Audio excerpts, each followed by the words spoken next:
আল্লাহ তো একজন আসেনি, তো ওনার শুকরিয়া তো আদায় করতে হবে, তাই আমি হাত উঁচু করে ওনাকেই কৃতজ্ঞতা জানাইতেছিলাম।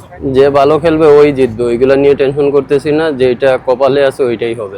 ফিরে এসে ম্যান অফ দ্য ম্যাচ এইটা না, আমি কিন্তু লাস্ট ম্যাচেও ম্যান অফ দ্য ম্যাচ হয়েছিলাম। আর আমার টিমের যখন যাকে প্রয়োজন, এটাও হতে পারে আমাদের টিম প্ল্যানিং বা ট্যাকটিক্সও হতে পারে এগেনস্ট টিম নিয়ে, তো ওইটার কারণে তো ওইগুলা নিয়ে আমরা কোনো আপ অ্যান্ড ডাউনে আমরা মেন্টালি সবসময় রেডি রাখি, যে যখন খেলবে তখন ভালো খেলারই চেষ্টা করি। না, এর আগেও এরকম অনেকগুলো ছিল, বাট কালকের জন্য একটু বেশি স্পেশাল।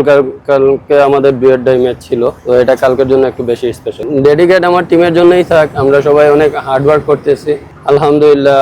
এটা আমার টিমের জন্যই থাক, আমাদের জয়টা আমাদের কাছেই থাক। যে ভালো খেলবে ওই জিতবে, ওইগুলা নিয়ে টেনশন করতেছি না, যেটা কপালে আছে ওইটাই হবে। যদি আমাদের শ্রীলঙ্কা জিতলে বাংলাদেশের জন্য আর কি ইজি হয়ে যায়। শ্রীলঙ্কার জয়টা কতটা আসলে বাংলাদেশের সবাই চাইছে আর কি, সেদিক থেকে আর কি।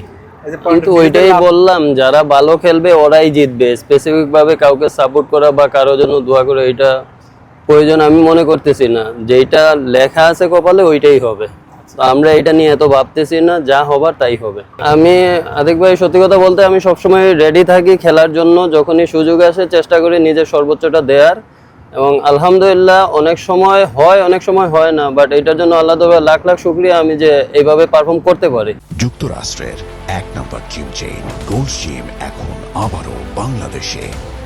বসুন্ধরা আবাসিক এলাকা ও বসুন্ধরা সিটি শপিং মলে